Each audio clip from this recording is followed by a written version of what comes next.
Hello বন্ধুরা, career space YouTube চ্যানেলে আপনাদের সকলকে স্বাগত জানাই। আশা করি আপনারা সবাই ভালো আছেন। আজকে এই মুহূর্তে শিক্ষক নিয়োগ সংক্রান্ত যে সবচেয়ে গুরুত্বপূর্ণ আপডেট উঠে এসেছে, বিস্তারিত সেই সম্পর্কে আলোচনা করব। তাই ভিডিওটি অবশ্যই শেষ পর্যন্ত দেখবেন নিয়োগ সংক্রান্ত অনেক নতুন নতুন আপডেট পাওয়ার জন্য। যারা চ্যানেলে নতুন তারা চ্যানেলটিকে সাবস্ক্রাইব করে পাশে থাকা বেল বাটনে প্রেস করে অল নোটিফিকেশানটিকে অন করে রাখবেন, কারণ এমন ধরনের লেটেস্ট আপডেট নিয়ে এই চ্যানেলে সবসময় ভিডিও আপলোড করা হয়ে থাকে। সোমবার ডেডলাইন, শিক্ষামন্ত্রীর সঙ্গে সাক্ষাৎ না হলে বৃহত্তর আন্দোলনের হুঁশিয়ারি চাকরি হারানোদের। 2016 এসএসসি প্যানেল বাতিলে ক্ষোভে ফুঁসছেন প্রায় 26,000 চাকরিচ্যুত শিক্ষক শিক্ষিকা ও কর্মী। ব্রাত্য বসুর সঙ্গে সাক্ষাৎ না হলে সোমবারের পর থেকে শুরু হবে আরও বড় আন্দোলন, জানালেন চাকরিহারারা।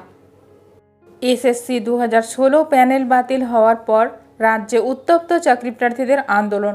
সুপ্রিম কোর্টের রায়ে বাতিল হয়েছে সেই নিয়োগ তালিকা, ফলে চাকরি হারিয়েছেন প্রায় 26,000 শিক্ষক ও অশিক্ষক কর্মী। বিকাশ ভবনের সামনে টানা 18 দিন ধর্নায় বসে অবশেষে এবার শেষ সীমা ঘোষণা করলেন চাকরিহারারা। চাকরিহারাদের তরফে জানানো হয়েছে, আগামী সোমবার ডেডলাইন পর্যন্ত সময় দেওয়া হচ্ছে শিক্ষামন্ত্রী ব্রাত্য বসুকে। যদি এই সময়ের মধ্যে তাদের সঙ্গে সাক্ষাৎ না হয় তাহলে শুরু হবে বৃহত্তর আন্দোলন। চাকরিচ্যুতদের দাবি, তারা ইতিমধ্যে শিক্ষামন্ত্রীকে ইমেল ও লিখিত চিঠি পাঠিয়েছেন, কিন্তু এখনও পর্যন্ত কোনো প্রতিক্রিয়া মেলেনি। তাদের মতে, আমরা শান্তিপূর্ণভাবে সমস্যার সমাধান চাইছি, কিন্তু সরকার যদি আমাদের উপেক্ষা করে তাহলে আন্দোলনের পথেই এগোতে বাধ্য হব। কোথায় হবে আন্দোলন? বদলালো জায়গা। কলকাতা হাইকোর্টের নির্দেশে বিকাশ ভবনের সামনে আন্দোলন বন্ধ করতে বাধ্য হয়েছেন আন্দোলনকারীরা।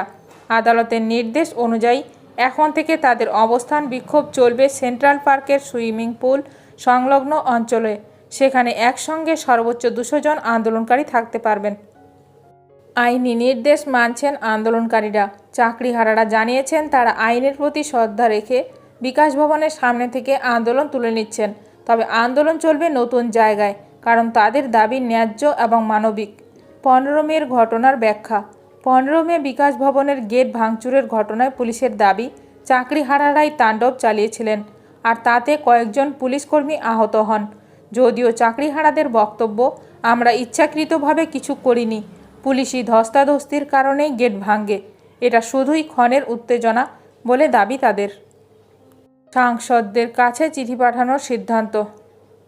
চাকরিহারারা জানিয়েছেন, তাদের সমস্যা নিয়ে তারা সকল সাংসদকে চিঠি লিখবেন, যাতে সংসদীয় স্তরেও তাদের বক্তব্য পৌঁছানো যায়, কারণ সমস্যার সমাধানে তারা এখন জাতীয় পর্যায়ের হস্তক্ষেপ চাইছেন। এখন দেখার বিষয় শিক্ষামন্ত্রী এই নিয়ে কী গুরুত্বপূর্ণ পদক্ষেপ গ্রহণ করেন। শিক্ষক নিয়োগ সংক্রান্ত সমস্ত রকমের আপডেট সবার প্রথমে পেতে এখনই আমার চ্যানেলটি সাবস্ক্রাইব করে রাখুন।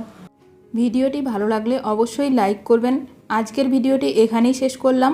নতুন কোনো আপডেট নিয়ে দেখা হবে নেক্সট ভিডিওতে।